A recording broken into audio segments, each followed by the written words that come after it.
Ouais, on commence par Deadpool et Wolverine qui est sorti la semaine dernière en France et aux États-Unis, qui fait déjà un carton. J'en ai parlé dans mon point box-office. Deadpool et Wolverine. Donc déjà, je ne vais pas spoiler hein, pendant ma critique. C'est important Merci. parce que de rien, évidemment. Toi, tu vas le voir bientôt. Mais Ouais. comment résumer Deadpool et Wolverine en gros, c'est Deadpool qui débarque dans le MCU pour la première fois suite au rachat de la Fox par Disney. C'est extrêmement important parce que c'est rabâché quasiment pendant l'intégralité du métrage que Deadpool faisait partie de la Fox, que Wolverine faisait partie de la Fox, que ce sont un peu des anciens, etc. Donc, en fait, le film tourne un peu autour de ça en grande partie sur le côté. On est un peu les nouvelles recrues. Il y en a certains d'entre nous qu'on a oubliés. C'est un peu dommage qu'on les ait oubliés. Clin d'œil, ce qu'on Hmm. n'apparaîtrait pas en caméo, par exemple, dans le film. Je vais pas donner les caméos, évidemment. Il y a des caméos savoureux. J'aime bien dire le mot savoureux parce que j'ai l'impression qu'il faut dire savoureux après un caméo. Il y a des caméos savoureux.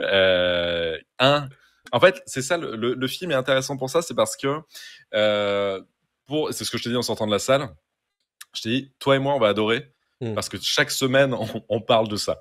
Et donc, on sait très bien toutes les coulisses de la Fox, de Disney, de tout ce qui se passe du côté, tu vois, des films avortés, des films en enfer de développement, etc., etc. Et Deadpool revient là-dessus. Notamment un qui m'a beaucoup fait marrer, il fait venir un acteur, etc., qui m'a fait rire. Et tu fais, ah mais oui, à l'époque j'en avais parlé, mais même bien avant Pop News, je savais Hmm. ça. Et les gens font, ah oui, qu'est-ce qu'il fait là lui? Et je fais, ah mais vous savez pas, c'est que parce qu'à un moment, Euh, potentiellement, il aurait pu y avoir tel film et tout, quoi. Donc moi je suis mort de rire, je fais, ah c'est rigolo, tu vois, c'est bien. Ça va passer au-dessus de la tête de beaucoup de gens si t'es pas au courant du truc, quoi. Euh, c'est des inside jokes, c'est beaucoup Pas que, pas d'inside que. jokes. Oui, il y en a beaucoup, Hmm. mais en fait, c'est un vomi de blagues tout le temps, en fait, Deadpool 3. Quand il y en a, en fait, il y en a une sur 10 qui va marcher, mais en fait, il y en a tellement Oui. que Donc ça le marche. ratio est pas si mal en Le fait. ratio, il est bon, en fait, tu vois, il n'y a pas de souci. Enfin, tu vois bien le phrasé de Ryan Reynolds, il Bien arrête sûr. jamais de parler tout le Hmm. temps. Et en plus, là, ça fonctionne bien parce qu'il y a l'opposition avec Wolverine qui est toujours un peu bourru et qui répond que quand il a envie de répondre. Donc, Hmm. ça fonctionne, quoi. Il y a vraiment ce côté buddy movie, good cop, bad cop, Hmm. c'est très bien. Donc là, je parle vraiment que des rêves, du scénario, etc. Là-dessus, en fait, moi, j'ai franchement ri à beaucoup de Ouais. choses. Il y a des blagues de cul, il y a des blagues de salace, il y a des blagues visuelles, gore, il y a des Hmm. trucs comme ça fonctionne sur moi parce que je dois être un peu dégénéré, donc ça fonctionne. Et je suis un peu bon public pour ces trucs-là. Même si Deadpool 2, on était allé voir ensemble il y a longtemps, je n'avais pas spécialement kiffé plus que ça. Non, le Mais je trouve 2 que était dispensable. toi, t'es dispensable, mais le 3, je le trouve beaucoup mieux, beaucoup plus fin, entre guillemets, dans la connerie, tu vois. Donc ça marche mieux. Au niveau de la réal, c'est là où ça pêche énormément. Ah, C'est comment il s'appelle John Levi. mince. Alors c'est Lévi, on dit apparemment Lévi. Oui, Ouais, c'est vrai, j'ai ouais, entendu j'ai ça entendu effectivement. parler, enfin j'ai Hmm. entendu dire justement son nom. Donc Sean Levy, qui n'a pas de talent, hein, clairement de réalisateur. Hein. Il est juste là pour poser sa caméra, c'est pas foufou. Hmm. Il filme. Les combats sont ok, mais t'as pas ce truc dingo, tu vois, Hmm. où t'es accroché à ton siège, parce que tu vois quand même Wolverine et Deadpool s'affronter. Normalement, tu devrais être un peu plus excité que ça, quoi. Donc là, c'est limite plan-plan et tu vois très bien ce qui va se passer. Donc c'est vraiment, ça manque complètement d'ampleur, je trouve, ce film là-dessus. C'est beaucoup tourné, mais ça je peux le spoiler, dans le void en fait de Loki, parce qu'on le voit dans la bande-annonce. Mhm. En fait, ils sont vraiment dans ce monde qui est pas sur Terre, en fait, qui est le Mhm. monde voilà où la TVA envoie Loki et Deadpool et Wolverine en fait Mhm. dans le film pour justement faire des trucs. Bon, je vais pas vous spoiler. Donc en fait, c'est très gris, très froid comme truc, et donc ça fait très studio tout de suite. Ouais. Donc c'est un peu dommage, quoi. Hmm. J'ai pas du tout résumé l'histoire, je vous la résume, je sais pas si ça vaut le coup. En gros, C'est. en gros, Deadpool doit sauver son monde et il est chopé par la TVA qui lui donne une mission et c'est de retrouver Wolverine, quoi. Hmm. Et tous les deux vont devoir déjouer un plan mystérieux, etc. Voilà, Ok. pour s'en sortir. C'est extrêmement Ouais. classique. Alors t'as fait Euh, peur à Lactique en mentionnant Loki. Il se demande du coup, faut être à jour sur Loki pour apprécier le film? Oh, il y a une vanne qui est très drôle dans le film. À un moment, il fait ah, mais oui, c'est comme dans Loki saison 1, épisode 5. Et là, tu fais, tu vois, c'est ce genre de truc. Donc, Ouais. en fait, si t'es à jour, c'est cool. Si t'es pas à jour, bon, c'est pas bien grave, quoi. En fait, tout est Hmm. réexpliqué. Ok. Donc, voilà. Dis-toi que la TVA, c'est très bien expliqué. Enfin, très bien. ce qu'il faut expliquer, ils l'expliquent. Oui. Ils vont pas dans le détail, tu vois. Mm. Loki est bazardé, malheureusement, je trouve. Pas le personnage, mais tout ce qu'ils ont créé dans la série Loki, en fait, s'en foutent. Ok. Mais c'est pas le but du film non plus. Hein. Donc voilà, c'est un prétexte, en fait, le truc. Et en fait, tu comprends au fur et à mesure que ce film est juste, mais c'est déjà très bien, un hommage au film de la 20th Century Fox de super-héros. Et là-dessus, il remplit complètement le contrat. C'est très bien fait. Alors, c'est pas émouvant, hein, faut pas déconner, mais c'est touchant parfois. Et ça rend nostalgique d'une certaine époque. Ouais, ok. Et justement, tu te dis, ah putain, c'est vrai que j'ai grandi avec les X-Men, tu vois, au cinéma, de la Fox, j'ai grandi avec, je vais pas spoiler, d'autres persos de la Fox, etc. Quoi, et tu fais, ah, c'était cool quand même. Donc là-dessus, c'est plutôt bien, et c'est pas pour rien qu'on voyait vraiment le logo 20th Century Fox péter sur les images promotionnelles ou dans la bande-annonce, parce que vraiment, c'est plus ou moins le cœur du film. Après, au-delà de ça, il y a vraiment l'acting aussi de Reynolds et de Hugh Jackman qui fonctionne super bien. Le duo est très, très, très, très bon. Jackman est vraiment, enfin, il n'y a pas à chier, c'est Wolverine, quoi. Enfin, c'est ouf à quel point, même à 55 ans, il est toujours aussi ouf dans le rôle et dans le costume, et il est plus baraque que jamais.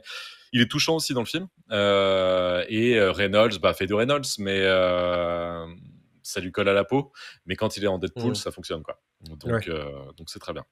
Je sais pas si t'as d'autres... écoute, alors, j'ai compris que ça fonctionnait sur le gros du truc d'un point de vue comique. Qu'il y avait des types d'humour qui allaient du coup balayer un petit peu les différents styles. J'ai un petit doute du coup sur le fait que ça plaira aussi aux gens qui ont moins de connaissances sur ça plaira pas autant, c'est sûr. Voilà.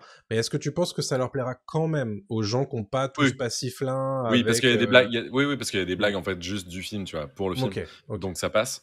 Non, bien sûr. Il y a vraiment des trucs où il y a des caméos très, très, très, très drôles, où c'est juste pour le film et ça fonctionne très bien. Un autre point négatif peut-être, c'est la méchante. Jouée par Emma Corrin, qui est ok, mais qui est pas folle. On a Matthew McFadyen de Succession qui joue Monsieur Paradox, ou juste Paradox de la TVA. En fait, qui fait quasiment exactement son rôle de Tom dans Succession. Je pense qu'on l'a ramené pour ça. Donc ça marche, parce que moi j'adore Tom de Succession, mais c'est pas non plus un rôle de ouf, mais il est très bon, parce que c'est un très bon acteur. Non, ça plaira aux gens qui n'ont jamais... Bon, voyez Deadpool 1 avant quand même, enfin c'est mieux. Si vous voulez vous faire un avis, voyez Deadpool 1, qui D3 est le meilleur pour moi. Deadpool 1 est très très bien. Le 2, que tu l'as dit, est très dispensable. Et le 3, en fait, apporte vraiment un lien entre le MCU et le côté Fox. C'était l'objectif, de toute façon. C'est l'objectif. Est-ce que ça en fait un bon film ?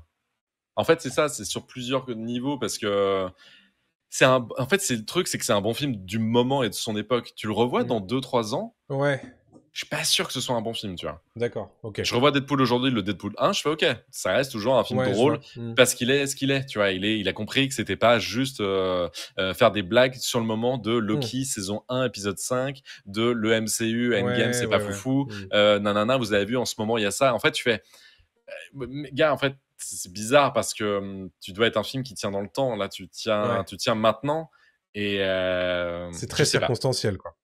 C'est très circonstanciel. Il y a des trucs qu'il faut avoir vu. Il faut avoir vu Logan, quand même. Ils en parlent pas mal, évidemment, parce que c'était quand même la dernière apparition de Wolverine à l'écran jusqu'à Deadpool 3. Donc Logan, c'est important. Et ouais, je peux faire un petit récap. Voyez Deadpool 1, voyez Logan, voyez ne vous mangez pas tout ce qui est après Endgame, parce que de toute façon il bazarde. Et puis revoyez-vous peut-être les X-Men, les 4 Fantastiques de l'époque, des choses comme ça, des films Fox, quoi. Est-ce que c'est un film, du coup, c'est pas un film où t'as besoin de faire trop tes devoirs pour aller le voir, quoi? Si, en fait, c'est ce que je t'ai dit en sortant. Moi, les devoirs, je les fais naturellement. Donc, en fait, je fais ça, j'étais en ah putain, il m'envoie tout à la gueule. Je fais hop, hop, hop, c'est bon. T'étais le même de DiCaprio devant sa télé. Bien sûr, j'ai fait hop, je savais, je l'ai. Et des fois, je sais que j'étais le seul à faire un. Je sais pas ce que ça passe, mais en fait, je sentais que la salle n'était pas forcément sur toutes les vannes. Les gens sont pas toujours très au fait, mais en même temps, voilà, c'est normal. Bien sûr. C'est normal, et heureusement que c'est pas que ça le film, j'espère. Bien sûr, c'est pas que ça le film, c'est beaucoup ça quand même. C'est beaucoup ça. Et pour résumer, c'est une lettre d'amour au film de la 20th Century Fox. C'est une lettre d'amour à Wolverine. parce que c'est la première fois qu'on le voit vraiment, je trouve, en Wolverine, costume Oui, bien et ouais, tout, ouais. machin. Pas très bien filmé, mais quand même. Et puis, c'est un peu un coup de pied à Marvel, le MCU, en disant, bon, maintenant, Mm. arrêtez de prendre le public pour un con, parce qu'en fait, là, je fais un film comme ça et ça fonctionne, donc Ok, voilà. bah, très C'est pas bien. un grand film à enjeu, c'est pas un grand film à narration. La narration, c'est pour dire, Mm. mais voilà. Est-ce que c'est pas trop forceur quand même? Si, c'est un peu forceur, mais dans le sens où en fait Deadpool est un méga forceur de l'espace tout le temps. Donc en fait, il est toujours en mode, il casse le quatrième mur à H24. Donc C'est le évidemment, style Deadpool de toute façon. c'est le style Deadpool et donc il est extrêmement forceur. Ça peut fonctionner sur toi comme tu vois sur moi Mm. parce que on aime ce genre de van, on aime ce genre Mm. d'inside, on aime ce genre de petits trucs de Mm. référence que seules certaines personnes peuvent capter. Et forceur peut-être un peu trop dans le sens où c'est pas qu'il faut avoir fait ses devoirs, mais c'est le film le plus méta du MCU et c'est le film le plus méta de la franchise Deadpool en fait, c'est sûr et Mm. certain. En fait, en y repensant, j'ai rarement vu un truc aussi méta au cinéma. À Ouais, la télévision, j'en ai vu. Genre, en fait, tu sens que c'est l'inspi Rick and Morty, c'est l'inspi, ouais, tu vois, très. Rick and Morty, c'est 3000 à l'heure hein, à chaque fois. Et oui, oui, même oui. moi, il y a des trucs qui me passent au-dessus et pourtant, je suis très, très client, quoi. Ouais. Deadpool, c'est ça. C'est, Ok. on n'a pas le time, je vais te faire des références. Mm. Et donc, forcément, dans le sens où bah, tu sautes du train peut-être à un moment, Ouais. mais il va te ramener dedans, hein, Ouais, ouais. mais ça va vite, toi. Mais c'est Ok. extrêmement méta. Et je réfléchis, moi, j'ai pas vu d'autres films très méta enfin, à ce point-là, quoi. Ouais, ouais, bah Ouais. en même temps, c'est tout à fait Deadpool, c'est tout Donc, à fait Ryan Reynolds, c'est ça. Donc, si t'aimes pas le Marvel, de base, t'aimeras pas. Si t'aimes pas Marvel depuis Endgame, ça te fera marrer parce qu'il critique Mm. Endgame depuis Endgame. Si t'es pas client de l'humour, justement, second degré, troisième degré, millième degré, Ouais, t'aimeras pas, etc., etc. Mais bon, après, chacun ses goûts. Et voilà. ça marche. Très bien. De toute façon, les gens n'ont pas spécialement besoin de notre avis pour aller voir le film, Si. mais c'est très cool d'avoir ton son de cloche. Et moi, j'y vais ce week-end, donc je vais voir ça avec intérêt,